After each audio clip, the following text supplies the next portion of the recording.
오늘도 하나님의 은혜가 저와 여러분에게 함께하기를 기원합니다. 디모데전서는 에베소에서 목회하는 디모데에게 쓴 바울의 편지입니다. 에베소 성읍은 어떤 도시냐면 우상에게 바쳐진 도시였습니다. 그곳에 이제 교회가 있는 것입니다. 그러면 그 교회 안으로 그냥 사상도 아니라 그 우상의 사상이 얼마나 들여오라고 하겠습니까? 디모데는 거기서 목회하면서 그것을 다 막아야 했습니다. 그래서 사도 바울은 교회 안에서 다른 교훈을 가르치지 못하게 막으라 하였습니다. 또 성도들로 하여금 신화와 족보에 몰두하지 못하게 하였습니다. 오직 하나님의 영광의 복음을 가르치고 그것으로 무장하게 하였습니다. 그리고 지난주까지 살펴본 직분자의 자격을 통해서 그런 자격이 있는 사람들이 직분자가 되게 해서 교회를 지키고 교회를 온전히 세워가게 하였습니다. 디모데가 해야 되는 역할은 잘못된 사상이 들어온 것을 막고 교회 안에 온전한 직분자들을 세우는 것이었습니다. 한편으로 직분자가 되고자 사모하는 것은 매우 좋은 일이라 하였습니다. 하지만 직분자가 되는 것이 그래서 목표가 되어야 되느냐? 그것은 아니라고 했습니다. 우리 모두가 가져야 되는 분명한 목표가 있는데 직분자가 되는 것, 그게 아니라 교회를 지키고 교회를 온전히 세우는 것이어야 한다라고 했습니다. 그리고 이것은 직분자가 되어서야만이 할 수 있는 거냐? 이게 아니라고 또 말씀을 드렸습니다. 오히려 직분과 상관없이 교회를 지키고 온전히 세우고자 하는 사람이 직분자가 되어야 된다. 이게 바뀐 것이죠. 직분자가 되어야 할 수 있는 게 아니라 그렇게 하는 사람이 직분자가 되어야 된다라고 하는 겁니다. 임시직이라고 하는 것이 사실 그래서 생긴 것이죠. 직분과 상관없이 교회를 위하여 헌신하고 봉사하는 이들에게 공식적인 직분을 주어서 더 잘 할 수 있도록 한 것이 임시직입니다. 그런데 임시직이라고 하는 이유가 있다고 했습니다. 그 이유가 뭐였죠? 성경이 없는 직분이기 때문이라고 말씀드렸습니다.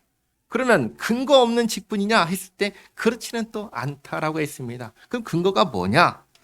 고린도전서 12장에 있는 여러 가지 은사 가운데 서로 돕는 은사가 근거로 임시직을 세웠다 말씀을 드렸습니다. 그러니까 핵심은 직분자뿐만 아니라 우리 모두가 다 정말로 교회를 교회다울 수 있도록 지키고 세워가는 이 일에 힘써야 한다라는 사실입니다. 이것을 기억하시기 바랍니다.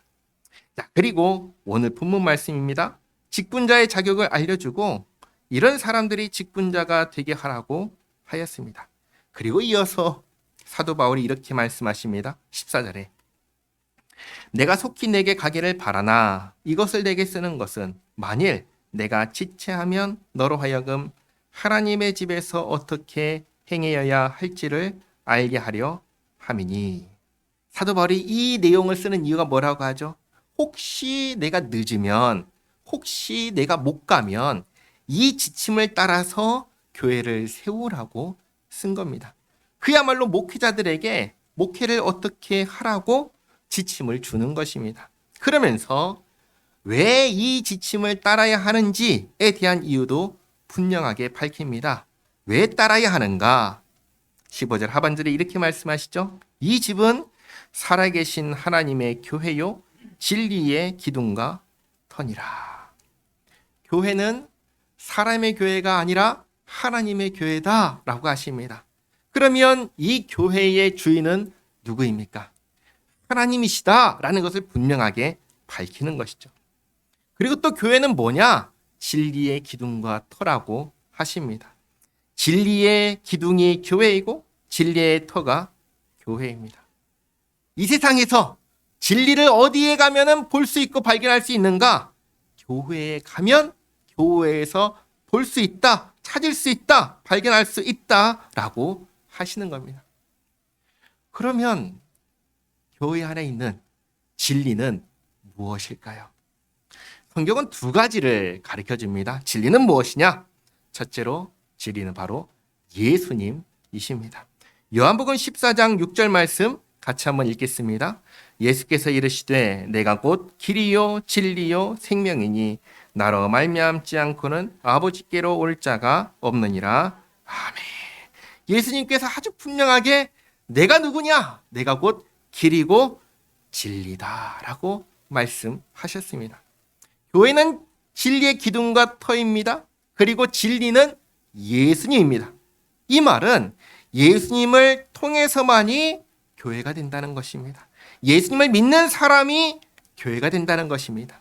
그래서 이어지는 말씀이 예수님에 대한 신앙 고백인 것입니다. 16절에 이렇게 말씀하시죠. 크도다 경건의 비밀이요 그렇지 않다 하느니 없도다. 그는 육신으로 나타난 바 되시고 영으로 의롭다 하심을 받으시고 천사들에게 보이시고 만국에서 전파되시고 세상에서 믿음 받으시고 영광 가운데서 올려지셨느니라. 지난주에도 말씀드렸습니다. 여기서 말하는 경건의 비밀, 경건의 비밀은 9절에 있는 믿음의 비밀과 같은 거라고 말씀을 드렸습니다. 뭐냐? 예수님을 가리킨다는 것이죠. 그럼 예수님이 누구시냐? 육신이 되시고 말씀이신 하나님께서 사람이 되신 분이십니다. 영으로 의롭다 여김을 받으시고 부활하심으로 예수님의 모든 사역이 옳다 여김을 받았습니다. 천사들에게 보이시고 만국에 전파되셨습니다. 오늘날 우리에게까지 복음이 전파되었습니다. 세상에서 믿음 받으시고 수많은 이방인들이 믿었죠. 그리고 영광 가운데 올려지신 분 누구입니까? 바로 예수 그리스도이십니다. 예수님이 진리이십니다. 그러므로 예수 믿는 사람이 교회가 되고 교회에서는 진리이신 예수님을 만나는 것입니다. 우리가 함께 교회로 모였을 때 여기에 예수님이 안 계시다. 그럼 이제 정말 큰일이 나는 겁니다. 그건 교회가 아닌 것이죠. 교회는 진리의 기둥과 터입니다. 교회에서는 누가 그 중심에 계셔야 되는가? 예수님이 계셔야 한다. 그것을 가르쳐 주십니다. 그리고 둘째로 진리는 무엇이냐 했을 때 하나님의 말씀이 진리다라고 가르쳐 주십니다. 요한복음 17장 17절 말씀 같이 한번 읽겠습니다.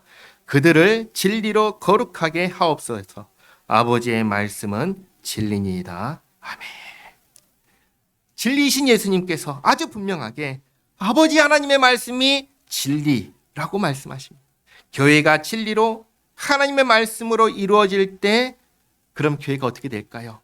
거룩해진다 하십니다. 세상과 구별되는 것입니다. 자, 그런데 한번 생각해 보시기 바랍니다. 교회가 하나님의 말씀으로 이루어져야 된다라고 할 때 그럼 하나님 말씀은 어디 있죠? 구약 시대에는 선지자들을 통하여, 신약 시대에는 사도들을 통하여 하나님의 말씀을 받았습니다. 그런데 선지자와 사도라는 직분은 오늘날에도 이어지고 있나요? 그렇지 않지요. 오늘날엔 선지자 없고 사도도 없습니다. 역사 속에서 가장 마지막에 남았던 직분이 사도인데 마지막 사도가 누구죠? 요한, 사도 요한입니다. 사도 요한의 마지막으로 사도라는 직분은 끝났습니다. 더 이상 사도는 없습니다. 선지자도 당연히 없습니다. 그리고 사도 요한을 통하여 마지막으로 기록된 성경이 뭐죠?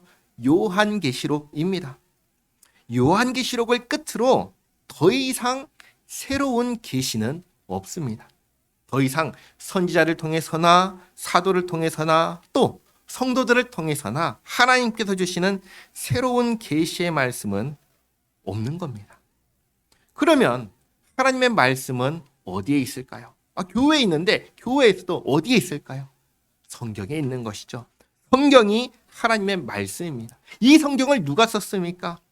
하나님의 감동을 받아서 선지자와 사도들이 썼습니다. 교회는 그래서 이 하나님의 말씀 성경 위에 세워졌습니다. 그래서 진리의 기둥과 터인 것입니다. 에베소서 2장 20절 말씀 같이 한번 읽겠습니다. 너희는 사도들과 선지자들의 터 위에 세우심을 입은 자라. 그리스도 예수께서 친히 모퉁이 돌이 되셨느니라. 아멘. 자, 지금 이 말씀들을 쭉 하시는 이유가 무엇일까요? 사도 바울이 디모데에게 왜 이 말씀대로, 이 지침대로 직분자를 세우고 교회를 세워야 하는지를 알려주는 겁니다. 성경을 따를 때, 하나님 말씀을 따를 때 교회가 교회되기 때문입니다. 이것을 놓쳐서는 안 되기 때문에 이 말씀을 하시는 겁니다. 자꾸만 세상의 가치관이 교회에 들려오려고 합니다. 그러면 될까요? 안 된다는 것입니다. 교회는 끝까지 교회다워야 한다는 것입니다. 교회는 끝까지 하나님의 교회여야 하고, 교회는 끝까지 진리의 기둥과 터여야 합니다. 그래서 교회에서 진리를 만날 수 있어야 되고, 교회에서 진리를 볼 수 있어야 하는 겁니다. 그러면서 한 가지를 더 생각해 보시기 바랍니다. 교회는 무엇입니까? 건물인가요? 아, 저기 푸르초장교회 있네 하면은 모든 사람들이, 세상 사람들은 다 이 건물을 가리킬 겁니다. 그러나 성경이 말하는 교회는 무엇입니까? 건물이 아니죠. 누구죠? 저와 여러분입니다. 예수 믿는 저와 여러분입니다. 그러니까 누가 교회다워야 하는가? 누가 진리의 기둥과 터가 되어야 하는가? 누가 그렇게 돼야 돼요? 저와 여러분이 그렇게 돼야 한다는 말씀입니다. 내가 교회다워야 되고, 내가 진리의 기둥과 터여야 합니다. 그러기 위해서 우리는 어떻게 할까요? 예수님을 먼저는 바르게 믿어야죠. 정말 예수님을 나의 구원자, 삶의 주인으로 모시고 사는 예수님의 사람이 되어야 됩니다. 교회 안에는 예수님이 중심에 계신데, 그 말은 다르게 말하면 내 삶의 중심에 예수님이 계셔야 하는데, 정말 그런가 돌아보아야 한다는 것입니다. 그런 사람이 되어야 한다는 것입니다. 그리고 정말로 이 말씀, 하나님의 말씀, 성경을 읽고 성경에 맞춰서 생각하고 말하고 행동하려고 해야 합니다. 세상의 기준이 아니라 성경에, 하나님 말씀에 맞추고 살아갈 때, 그때 우리는 진리의 기둥과 터요, 그리고 하나님의 온전한 교회를 이룰 수가 있는 것입니다. 자, 그리고 또 한번 생각해 보시기 바랍니다. 하나님께 맞춰서 산다는 거, 하나님 이 말씀에 맞춰서 산다는 거 한번 생각해 보세요. 이건 귀찮은 일일까요? 아니면 정말 기쁘고 즐겁고 행복한 일일까요? 이거 한번 잘 생각해 보시기 바랍니다. 하나님께 맞춰서 산다. 너무 귀찮아. 그런 일일까요? 아니면 야, 너무나 복되다. 라는 일일까요? 실제로 여러분은 어떻습니까? 사실 하나님 말씀에 맞춰서 산다는 것은 실제로는 엄청난 복이 보장된 삶입니다. 우리가 주중에 수요일에는 사무엘서를 읽고 있고요. 새벽에는 역대기를 읽고 있습니다. 네, 같이 성경을 쭉 읽어나갈수록 깨닫게 되는 것이 한 가지가 있습니다. 그게 뭐냐면 사사시대, 그리고 열왕기의 그 역사를 쭉 보면서 이 사람들이 정말 복된 시간을 살아가면서 이 시간이 복되다라는 것을 깨닫지 못한다라는 안타까운 사실입니다. 하나님께서 평안을 주십니다. 그러면 이 평안을 누리면서 뭘 해야죠? 하나님께 감사해야 되는데 그러지 않는다는 거예요. 평안 가운데 뭘 하냐면 하나님을 배신합니다. 내 생각과 내 판단을 따라서 하나님 버리고 돈을 의지하고 권력을 의지하고 사람을 의지하고 우상을 의지합니다. 그게 사사시대의 역사고 역대기를 통해서 보는 이스라엘의 역사인 것입니다. 정말 하나님 말씀에 순종하고 하나님만을 의지하고 살아갈 때 하나님께서 평안을 주셨는데, 그 평안을 누리면서 시간이 조금 흐르니까 이게 하나님께서 주셨다는 걸 다 잊어버리고 너무 무료해, 아무 일도 없어, 이게 신앙생활 맞는 거야? 하면서 어떻게 되냐면 평안을 주신 하나님을 배신하고 모든 것을 버리고 우상의 길로 나아갔다가 글로 가면 뭐가 있어요? 아무것도 없죠. 하나님을 오히려 배신하고 떠났으니까 뭘 받아요? 벌 받죠. 다 잃어버리고 난 뒤에야 비로소 그때가 좋았지. 근데 그때 왜 좋았지? 그때 우리는 하나님 섬겼지. 그때 하나님께서 우리에게 이 모든 것을 주셨지. 우리가 잘못했구나. 그제서야 비로소 깨닫고 돌이켜 회개하고 오는 역사, 그게 사사시대의 역사고 사무엘의 역사고 역대기의 역사인 것입니다. 그리고 그것을 통해서 계속해서 무엇을 보여주냐면 그게 우리의 모습이라는 것 또한 가르쳐주고 계십니다. 예수님 믿고 살아가는 지금의 이 삶이 정말 복된 시간이라는 것을 깨닫기 바랍니다. 지금같이 평화로운 시간이 없고 지금같이 행복한 시간이 없습니다. 이런 시간을 누가 주셨죠? 하나님께서 주셨잖아요.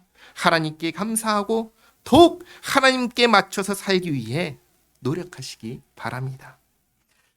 그리고 4장 1절입니다. 하나님 말씀에 따라 살지 않는 모습을 고발합니다. 이 모습들이 자꾸만 교회 안으로 들어오려고 하는데 그래서는 안 된다는 것입니다.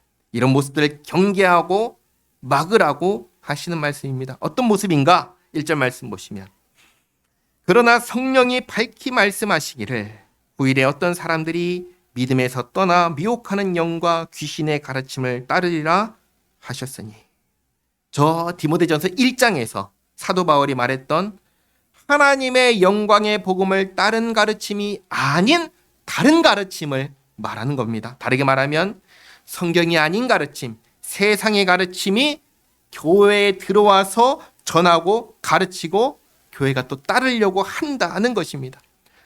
근데 이 일이 이미 어디에서 일어나고 있는가? 교회 밖에서는 이미 일어나고 있습니다. 왜 그런가? 이 세상은 공중권세를 잡은 자 사탄의 지배를 받고 있기 때문입니다. 그러니까 세상에서 영광의 복음이 아닌 다른 가르침들이 전해지고 있는 건 세상에서 그 일은 이상한 것이 아니다. 그런데 그것들이 어디로 침투해 들어오냐면 교회에 들어오는 겁니다. 그래서 교회는 어떤 교훈을 들었을 때 그것이 성경의 가르침에 하나님 말씀에 일치하는지를 생각해야 됩니다. 분별하라고 하시는 것이죠. 그래서 일치한다면 그건 얼마든지 받아들일 수 있지만 일치하지 않는다면 거절해야 되고 막아야 하는 것입니다. 2절은 그런 다른 교훈을 가르치는 자들이 누구냐 말씀하시죠. 2절에 자기 양심이 화인을 맞아서 외식함으로 거짓말하는 자들이라. 양심에 화인을 맞았다는 것, 다르게 말하면 양심이 고장났다는 것입니다. 양심은 언제 고장나지요? 하나님 말씀을 따라 살지 않을 때 고장납니다. 왜 그럴까요? 양심에는 뭐가 새겨져 있죠? 하나님의 율법이, 하나님의 말씀이 새겨져 있기 때문입니다. 그러니까 양심에 화인 맞은 사람은 양심에 새겨진 율법을 거슬러 행동하니까 양심이 자꾸 부딪히는데 안 들으니까 어떻게 되냐면 양심이 고장나 버리는 거예요. 양심에 화인 맞은 사람, 양심이 고장난 사람입니다. 하나님의 율법을 거스르는 사람입니다. 그리고 외식한다라는 것은 겉과 속이 다른 것입니다. 겉으로는 그럴듯하게 행동하지만 속으로는 전혀 엉뚱한 생각을 품고 있는 것을 말합니다. 앞에서는 그럴듯하게 말하지만 뒤에서는 이상한 말 하는 사람이 바로 그런 사람들입니다. 그래서 이 모든 것을 다 합치면 한마디로 뭐냐? 거짓말하는 사람들, 거짓말하는 사람들이다 라고 합니다. 그래서 이들이 뭘 주장하냐면 두 가지를 예로 들죠. 3절에 혼인을 금하고 어떤 음식물은 먹지 말라고 할 터이나. 이 두 가지를 얘기를 하는 거죠. 결혼해서는 안 된다. 또 어떤 것은 먹어서는 안 된다. 한번 생각해 보시기 바랍니다. 결혼은 누가 만든 제도죠? 1번 인간이 만들었다. 1번 아니다. 하나님께서 정하신 것이다. 2번 정답은 뭐예요? 하나님께서 만드신 거죠. 사람이 만들었다. 이건 누가 말하는 거야? 교회 밖의 세상 사람들이 말하는 겁니다. 공중권세를 잡은 자 사탄의 지배를 받고 있는 사람들이 말하는 겁니다. 그럴 수 있어요. 진리가 없으니까. 그러나 성경은 분명하게 말씀하십니다. 결혼은 하나님께서 정하신 것입니다. 하나님께서 모든 사람에게 생육하고 번성하여 땅에 충만하라 하셨습니다. 이 세상은 기본적으로 결혼해서 가정을 이룸으로 이루어집니다. 한번 생각해 보세요. 결혼하지 않으면, 가정을 이루지 않으면 사회가 존재할 수 있을까요? 사람이 번성할 수 있을까요? 아니요. 멸종되고 말 것입니다. 그러니까 이 세상을 유지하는 기본 중에 기본은 가정을 이루는 것, 결혼하는 것입니다. 그래서 하나님께서 결혼을 정하신 겁니다. 그런데 이렇게 얘기하면은 어떤 사람은 이 질문할 거예요. 뭐냐? 고린도전서에서 사도 바울이 이런 말씀을 하셨거든요. 기억나세요? 나처럼 혼자 지내는 것이 더 좋다. 이런 말씀하셨어요. 그러면 어떻게 하는 거예요? 하나님께서 결혼을 제정하셨는데 사도 바울은 결혼하지 말고 나처럼 혼자 지내는 게 더 좋다라고 하셨으니 우리는 무슨 말씀을 따라야 됩니까? 이건 모순된 거 아닙니까? 할 수 있는데 사도 바울은 그런 의미로 한 말이 아닙니다. 사도 바울은 결혼할 사람은 결혼을 하지만 정말 하나님을 섬기기 위해서 내가 헌신한 사람, 나는 결혼하지 않고 혼자 지내도 좋다, 나는 하나님만을 정말 섬기기에 내 모든 것을 다 헌신하고 싶다라고 하는 사람은, 그런 사람에게 나는 이걸 추천한다 라고 말한 게 사도 바울의 본래 뜻입니다. 사도 바울은 결혼하지 말라고 하지 않았습니다. 그러니까 성경은 하나님께서는 기본적으로 결혼하게 하셨고, 그러나 정말 하나님을 향하여 뜻이 있어서 혼자 살면서 하나님을 섬기겠다, 그런 경우에는 혼자 지내는 것이 좋다고 한 것이지 결혼하지 말라고 하신 적이 없다는 것입니다. 다음으로 음식에 대해서 보면은 레위기 11장입니다. 레위기 11장을 보면은 어떤 음식은 부정하니 먹지 말라고 하시고 어떤 음식은 정하니 먹어도 된다고 하셨습니다. 이 말씀을 근거로 얘기를 하는 겁니다. 레위기의 말씀을 근거로 이제 이거 먹으면 안 된다, 어떤 건 먹어야 된다라고 얘기를 하는 사람이 있다는 것이죠. 그런 것을 얘기할 때 보면은 성경에 근거가 있으니 아주 엉뚱한 얘기는 아닐 것입니다. 그러나 레위기의 음식법을 비롯해서 모든 제사법, 의식법은 언제까지 지켜야 된다고 했죠? 예수님이 오시기 전까지라고 했습니다. 우리는 이것을 골로새서 2장에서 보았습니다. 골로새서 2장 16절과 17절 말씀 같이 읽겠습니다. 그러므로 먹고 마시는 것과 절기나 초하루나 안식일을 이유로 누구든지 너희를 비판하지 못하게 하라. 이것들은 장래일의 그림자이나 몸은 그리스도의 것이니라. 아멘. 자, 여기서 말하는 그림자의 역할은 실체가 나타나기 전까지입니다. 실체가 나타나면 그림자를 계속 볼 것이 아니라 이제는 실체를 주목해야 하는 것입니다. 음식법, 절기법, 의식법, 제사법 다 그림자에 속한 것이고, 이것은 전부 다 실체이시고 진리이신, 믿음의 비밀이고 실체의 비밀이신 예수님을 가리키는 그림자였습니다. 그러니까 예수님이 오셨으니까 그림자는 이제 자리를 내주고 사라져야 하는 것입니다. 그리고 예수님 말씀을 또 보겠습니다. 어느 날 예수님께서 제자들과 함께 있을 때, 식사하실 때 바리새인과 서기관들, 그러니까 유대교의 종교 지도자들이 예수님께 딱 옵니다. 그리고 이 질문을 했습니다. 왜 장로들의 전통을 지키지 않습니까? 왜 씻지 않은 손으로 떡을 먹고 음식을 먹습니까? 이때 예수님께서 하신 대답이 이거였어요. 사람을 더럽게 하는 것이 뭐냐? 씻지 않은 손으로 뭘 먹으면 사람이 더러워지냐? 그렇지 않다.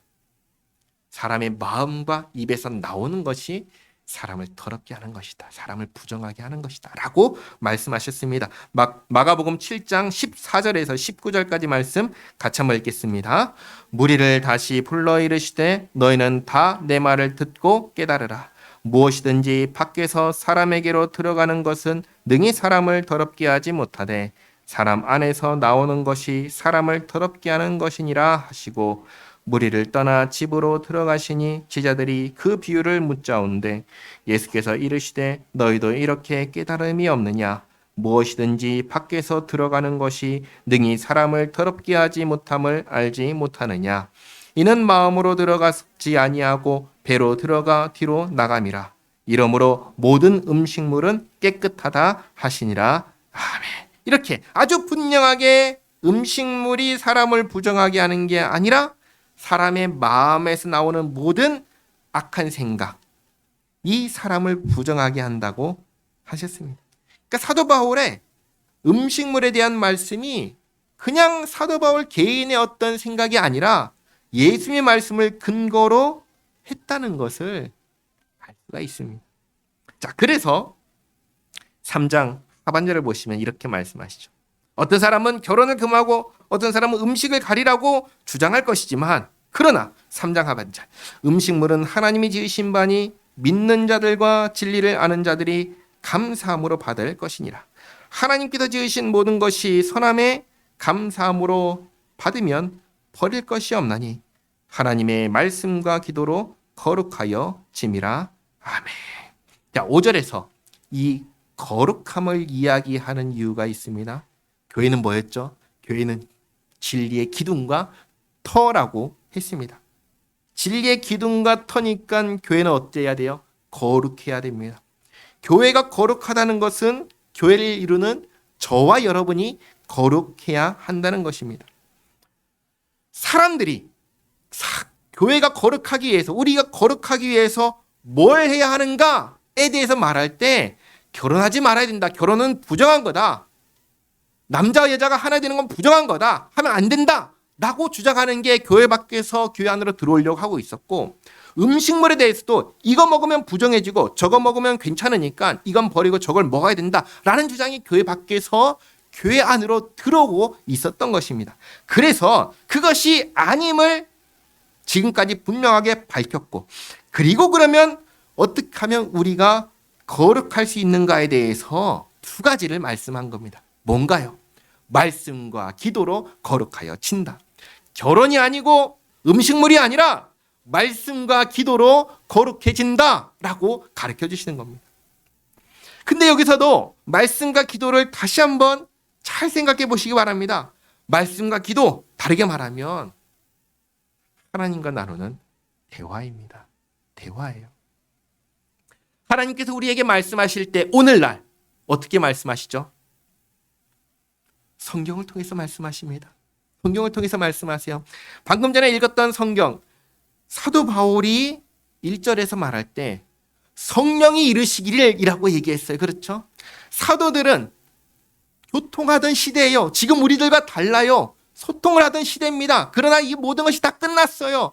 이제 우리는 어떻게 주님과 소통하나요? 우리는 어떻게 주님의 말씀을 받지요? 성경을 통해서 받는 겁니다. 우리는 성경을 통해서 우리에게 하시는 하나님의 말씀을 받습니다. 그리고 우리는 어떻게 하나님께 우리의 말을 전하죠? 어떻게 기도하죠? 예수님의 이름으로 기도합니다. 예수님의 이름으로 기도할 때 하나님께서는 그 기도에 들으십니다. 아무나 그냥 하는 모든 목소리를 하나님께서 들어주시는 게 아니라 예수님의 이름으로 기도할 때 그 기도를 하나님께서 들어주십니다. 그러니까 말씀과 기도는 뭐냐? 하나님과 나누는 대화입니다. 말씀과 기도로 우리는 거룩해집니다. 하나님과 대화함으로, 하나님과 교제함으로 우리는 거룩해집니다. 그 외에 다른 어떤 방법으로도 우리는 거룩해질 수가 없습니다. 예수님께서 아버지의 말씀이 진리다라고 하실 때 그것으로 우리를 거룩하게 하신다라고 말씀하셨습니다. 자, 다시 한번 요한복음 17장 17절 말씀 같이 읽겠습니다. 그들을 진리로 거룩하게 하옵소서. 아버지의 말씀은 진리니이다. 아멘. 무엇으로 거룩하게 하지요? 아버지의 말씀으로. 정리하면 교회는 진리의 기둥과 터입니다. 진리는 예수님이시고 진리는 하나님의 말씀입니다. 교회는 예수님을 믿는 믿음으로 이루어지고 또 교회는 하나님의 말씀으로 이루어집니다. 그래서 교회는 세상과 구별되는 것이죠. 세상으로부터 구별되고 거룩해지는 겁니다. 교회의 거룩함은 결혼하지 않거나 음식을 가리거나 하는 것으로 거룩해지지 않습니다. 교회는 말씀과 기도로 거룩해집니다.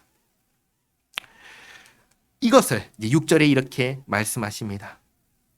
내가 이것으로 형제를 깨우치면, 교회는 진리의 기둥과 터이고 말씀과 기도로 거룩해진다는 것을 형제가 깨우치게 하면 그리스도 예수의 좋은 일꾼이 되어 믿음의 말씀과 내가 따르는 좋은 교훈으로 양육을 받으리라. 좋은 교훈은 뭐죠? 하나님의 영광의 복음을 따르는 교훈입니다. 바울이 전했고 디모데가 배웠고 또 오늘날 우리가 이렇게 예배 시간을 통하여 깨닫게 되고 배우게 되는 이 모든 내용을 말합니다.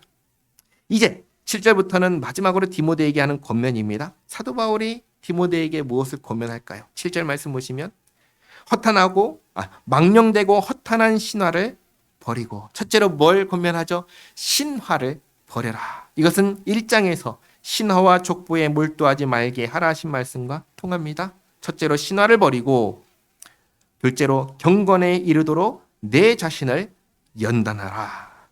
경건은 뭐죠? 경건하게 살아야 돼. 경건을 다른 말로는 코람데오라고 말할 수 있습니다. 코람데오는 뭘까요? 하나님 앞에서 사는 것입니다. 경건에 이르도록 힘써라 라는 말은 뭐냐면 언제나 하나님 앞에서 살아라. 언제나 하나님과 동행하기 위해서 힘쓰라고 하는 것입니다. 늘 우리의 마음은, 우리의 부패한 본성은 하나님과 함께하는 것을 좋아할까요? 싫어할까요? 싫어해요. 주님께서 평안을 주시면 무료하다 하면서 하나님 따라서 엉뚱한 걸 따라가는 게 우리의 본성입니다. 그러지 말고 하나님과 함께 살고 하나님과 동행하기 위해서 힘써라, 연단하라. 8절에 육체의 연단은 약간의 유익이 있으나, 이 육체의 연단은 운동과 같은 것뿐만 아니라 자기를 단련하고 개발하는 모든 것을 말합니다. 이것들은 약간의 유익은 있으나 경건은 범사에 유익하니 금생과 내생의 약속이 있느니라. 어떤 약속이 있죠? 예수 믿는 우리들은 어떤 약속을 갖고 있습니까? 살아서는 뭘 받았죠? 죄 사함을 받았죠. 의롭다 여김을 받았죠. 또 하나님의 자녀가 되었고 주님의 몸된 교회가 되었습니다. 살아서는 하나님의 사랑과 은혜 가운데 살고 있지 않습니까? 그걸 지금 우리가 받았죠. 죽어서는 어떻습니까? 내 생의 약속은 무엇입니까? 하나님의 나라를 유업으로 받는 것입니다. 주님께서 완성하실 저 새하늘과 새 땅에 들어가는 것입니다. 영생복락을 누리는 것입니다. 이것이 내 생에 우리에게 주어진 약속입니다. 금생과 내생에 있는 이 약속 누가 받았습니까? 예수 믿는 우리가 받았습니다. 그 약속을 가진 우리 예수 믿는 사람들 어떻게 살아야 되는가? 경건하게 살아야 된다. 그 얘기를 하는 겁니다. 사실 오늘 처음부터 말씀하신 진리의 기둥과 터로서 산다는 것, 그걸 다르게 말하면 경건하게 산다는 것과 같습니다. 하나님과 교제하고 하나님과 소통하고 하나님 앞에서 하나님과 함께 사는 것이기 때문입니다. 그러므로 9절에 미쁘다 이 말이요 모든 사람들이 받을만 하도다. 디모데에게 하는 권면이지만 디모데뿐만 아니라 우리 모두가 귀담아 들을 말씀이라는 겁니다. 육체의 연단을 위해서, 자기 개발을 위해서 힘써야지만 그보다 더 중요한 것, 경건을 위해서 더욱 힘써라 하십니다. 10절에 이를 위하여 우리가 수고하고 힘쓰는 것은 우리 소망을 살아계신 하나님께 두미니 곧 모든 사람 특히 믿는 자들의 구주시라. 다르게 말하면 나는 누구인가? 나는 예수 믿는 사람이다. 그러므로 11절 너는 이것들을 명하고 가르치라. 그리고 12절 누구든지 내 연소함을 업신여기지 못하게 하고 오직 말과 행실과 사랑과 믿음과 정절에 있어서 믿는 자에게 본이 되어 내가 이럴 때까지 읽는 것과 권하는 것과 가르치는 것에 전념하라. 내 속에 있는 은사 곧 장로의 회에서 안수 받을 때 예언을 통하여 받은 것을 가볍게 여기지 말며. 14절 말씀이 뭐냐면 에베소 교회의 목회자로 세울 때 장로의 회에서 안수를 받고 세워진 겁니다. 그리고 그때 받은 말씀을, 우리는 그게 뭔지 모르죠. 그때 받은 말씀을 마음에 잘 간직하라는 말씀입니다. 그리고 15절에 이 모든 일에 전심전력하여 너의 성숙함을 모든 사람에게 나타나게 하라. 내가 내 자신과 가르침을 살펴 이 일을 계속하라. 이것을 행함으로 내 자신과 내게 듣는 자를 구원하리라 아멘. 이렇게 디모데에게 첫째로 진리를 가르치고, 둘째로 본이 되고, 셋째로 자신을 살피라고 권면합니다. 정리하겠습니다. 교회는 교회입니다. 교회의 주인은 하나님이십니다. 교회는 진리의 기둥과 터입니다. 예수 믿는 사람들로 이루어진 곳이 교회이고, 또 하나님의 말씀을 따라 세워지는 곳이 교회입니다. 우리가 교회입니다. 그러니 우리는 언제나 내가 예수 믿는 사람이라는 사실을 가지고 살아야 합니다. 그리고 언제나 말씀과 기도로 하나님 앞에서 살아야 됩니다. 다르게 말하면 경건한 삶을 살아야 하는 겁니다. 이 경건한 삶을 숙제라고 생각해서는 안 됩니다. 왜냐? 이 경건한 삶은 금생과 내생의 약속을 가진 사람들이 기꺼이 살아내는 삶의 모습이고 태도이기 때문입니다. 하나님의 자녀가 됐으니까 경건하게 사는 겁니다. 천국을 상속받을 사람이니까 경건하게 사는 겁니다. 기꺼이 그렇게 사는 것이고, 기쁘게 그렇게 사는 것이고, 즐겁게 이 삶을 살아가는 것입니다. 이것이 우리 모두에게 있기를 바랍니다. 말씀과 기도로 정말 거룩하게 하나님 앞에서 살아가는, 하나님을 정말 즐거워하면서 하나님과 동행하는 우리 모두가 되기를 바랍니다. 기도하겠습니다. 하나님 감사합니다. 예수님을 믿는 믿음 안에서 교회가 되게 하시고, 교회된 저희에게 교회는 진리의 기둥과 터임을 알게 하시니 감사합니다. 말씀과 기도로 거룩하게 하시고, 교회가 주님의 말씀 위에 굳게 설 수 있도록 세워나가고 지켜나가는 저희 모두가 되게 하옵소서. 저희에게 금생과 내생의 약속이 주어졌다는 사실을 기억하며 정말 기뻐하고 감사하는 저희 모두가 되게 하옵소서. 또 저희가 예수님 안에서 하나님의 자녀가 되었다는 사실을 기억하며 그에 합당한 삶을 살게 하옵소서. 정말 주님과 교제하며 동행하며 경건하게 살아가는, 또 주님을 즐거워 그 삶을 기꺼이 살아내는 저희 모두가 되게 하옵소서. 예수님의 이름으로 기도하옵나이다. 아멘.